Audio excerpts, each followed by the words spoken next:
A thread by Soul War.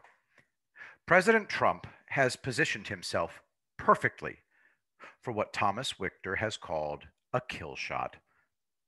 My personal phrase for it is a Dungeons and Dragons term called instant death. You could achieve a perfect attack on a monster or foe via positioning and dice rolls. If you won the initiative, first attack, and that attack was upon an unsuspecting enemy, you were given damage modifiers to make the damage of your attacks even greater. If you were careful and capable, you could take a powerful enemy out in one strike before they could react. Nullifying by positioning and preparation any response or counterattack by the foe, even one far more dangerous than the attacker. President Trump has prepared for years as he's positioned himself to take out what we call the deep state in one carefully placed blow. When I began my YouTube videos, I revealed that Trump does things in phases. Example, hiring John Bolton was stupid. What was Trump thinking? Simple.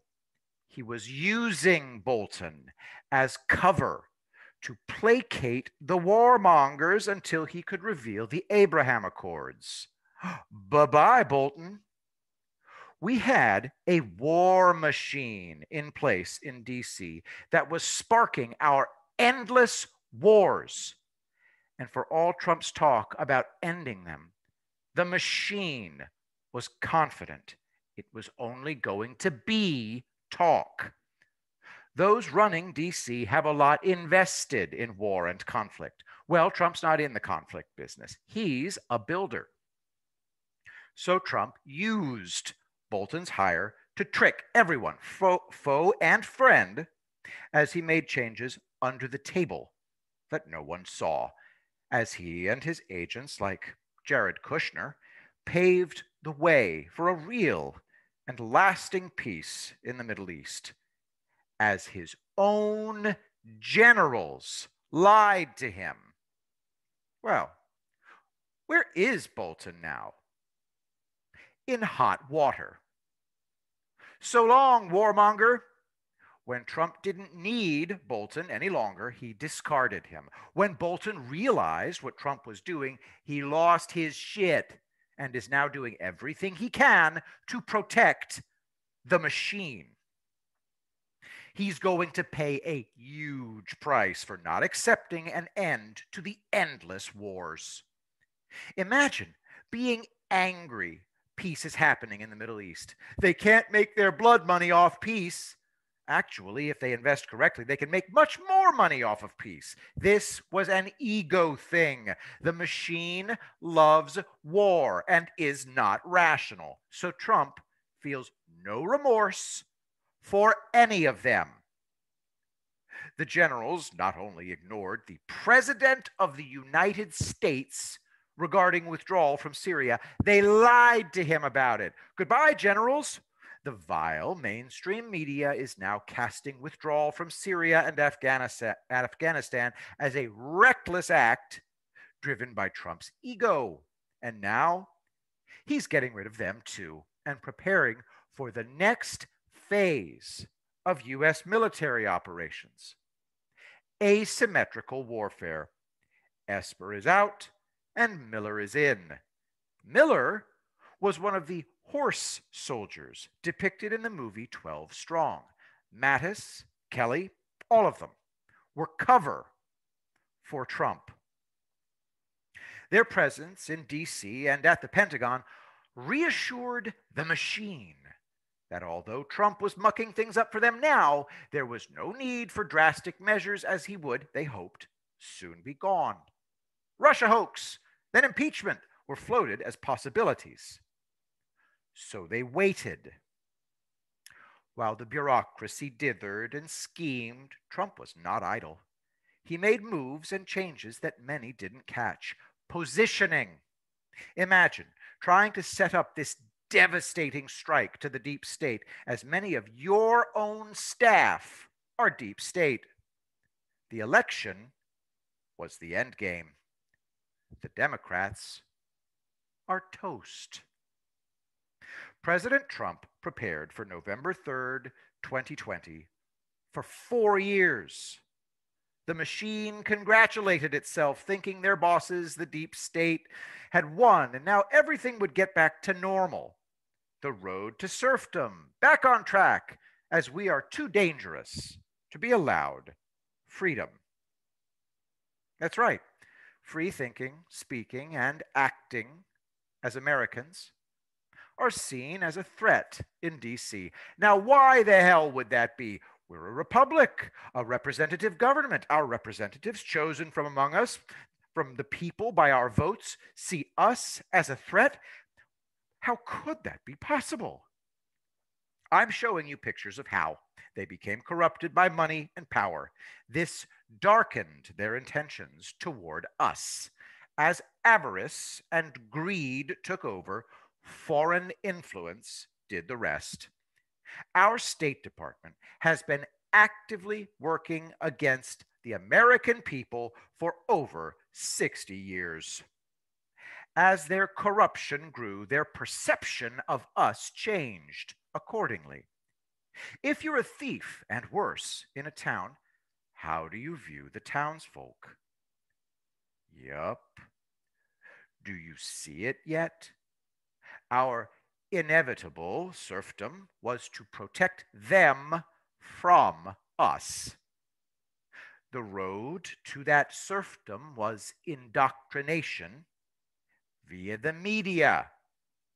We were supposed to be well within our cages before we realized we'd been made slaves in America, with people like Ann Coulter, Fox News, Bill Kristol yammering platitudes at us about the Constitution, as Lady Liberty's torch was extinguished once and for all time. From the speech given at the unveiling of our Statue of Liberty, 28 October 1886, there is room in America and brotherhood for all who will support our institutions and aid in our development. But those who come to disturb our peace and dethrone our laws are aliens and enemies forever. Well, take heart, for as these dark-hearted, duplicitous betrayers were setting up on us, one man was setting up on them. He moves through their webs of deceit and past their barriers of bureaucracy like a ghost. He was once one of them. He knows them inside and out, our champion, and now he's in position. The warmongers are gone. The courts are flipped back to rule of law. The mainstream media is a spinning, gaslighting mess no one believes. Key personnel and agencies are now firmly in the Trump camp, despite the deep state's best efforts. The riots are street theater, and the deep state thinks it's won as it reveals itself, cackling madly, promising its followers countless victims to torment for their delight. What you will now see, coming out of the shadows behind it for a perfect strike, is America's inevitable response to tyranny. You are about to witness righteous fury descend upon those who betrayed the people's trust to make slaves of us and our children. We were a threat to them because of their corruption.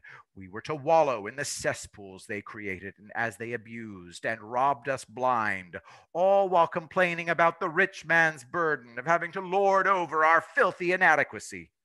A nightmare that would swallow the American experiment in self-government and then, a generation later, would vomit out a darkness that would encompass the world. Well, that was the plan anyway. Their great reset to win themselves dominion over humanity, a humanity that beat them off in World War I and World War II, so they've returned with honeyed words and promises of a bureaucratic utopia. This scene is perfect, uncovering the past, Arnim Zola's scene, Captain America, the Winter Soldier. Well, let's just say I'm a perceptive fellow. I've caught a glimpse of the movie script President Trump has written. Many of his bitterest enemies are being effortlessly directed by him as they howl for his and our blood. To me, the outcome is no longer in question. The Democratic Party destroyed itself on November 3rd. It just doesn't know it yet. It's going to take the war machine and the deep state with it, and as it death spasms, it's going to take the mainstream media and some very rich and very stupid people with it, consumed by sheer hubris. You will see this unfold before December 14th. The strike, the joy, and the terror. Our joy, their terror. The aftermath, where the world will be forced to confront the stench of what was tolerated. Souls will be shaken to their core. Monsters dwelt among us, smiling monsters. The world they built to safely abuse us, to shear us of all options, but to be forced to bow to their tyranny is about to be shattered. That is what the Great Reset was, you know. Poor people have no options. Once the economy and middle class were ruined, you'd be out of options. The lockdowns were doing exactly what the monsters want, destroying economies worldwide, destroying the middle class. If you have money and stability, you have options. Gee, I keep repeating that word. Choices, like not listening to or obeying the monsters. Unacceptable. World Economic Forum, quote, "The pandemic represents a rare but narrow window of opportunity to reflect, reimagine, and reset our world." Klaus Schwab, founder and executive chairman, World Economic Forum. World War II failed. Climate change failed. We elected Trump, disaster. Russia failed, impeachment failed, pandemic failed, insurrection failed, the 2020 election steal failing. The enemy has always been the same. It's only their angles of attack that have changed over time. Well, President Trump has directed this monster to the time and place of their destruction. As the monster chortles in glee, thinking our defeat is nigh, a thunderbolt is falling from the heavens, swift and sure, inescapable and inevitable, because one man did his homework. Their power couldn't touch him, not where it mattered. All their hate and deception came to nothing because he has rendered them meaningless in what's about to happen. He's already won. What you will be seeing is Trump cluing them in that he just shot them through the brain. Mopping up. So, yeah, the media is horrible. President Biden, blah, blah, blah. They're LARPing as hard as Antifa and just as screwed. The aftermath for rioters will be prison for the guilty, mental hospitals for the deranged, and the morgue for those who don't habla, drop the weapon. This weird, new reality the mainstream media is trying to force on everyone is their curtain call, the last hurrah of their ability to shape false narratives on the American landscape. Notice that the Dems are floundering right now. It's the media and radicals that are trying to stop President Trump. The Democrats can't do damage control. They have had time to assess what happened on November 3rd, not what they did. What President Trump did to them was catastrophic, as it dawns on them that he was prepared in every key state, recording everything. Link in the thread, Fusion Candelanian looking at his phone and saying, "Oh shit, oh fuck." It wasn't his feed, He was reading a text.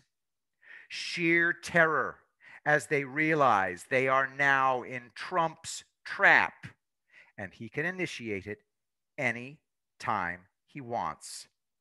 Right now, he's exposing a lot of Republican turncoats. So, you see, the outcome was never in doubt. Trump commands the field.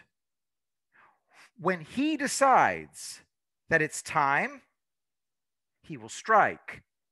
Those who know the actual political process of presidential elections know how things work. Trump has until December 14th to contest what is clearly a stolen election. As evidence mounts the mainstream media, the true enemy tells us that it's all a lie.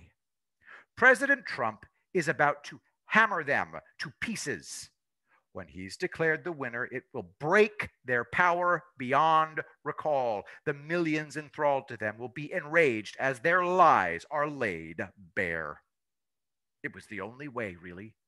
They had to be shown this, to experience it, so we can move on as a nation, picking up the pieces of their shattered world to begin paving the way for what President Trump's second term will be, a second great awakening that will give birth to a Pax Americana where the absence of chaos and madness will uplift the soul. These monsters intended to leave humanity in squalor, a dependent throng of programmed, angry sheep, hateful and divided by meaningless grievances as they whined and dined off our labor. This is the end for them. One swift, decisive blow that we have no control over. Imagine you're back in World War II. It's June 1st, 1944. You know D-Day is coming. You just don't know when, and no member of the Allied forces will tell you. We did our job. We voted, and then we shouted our outrage at what the left did. Now it's up to Trump. You trust him, or you don't.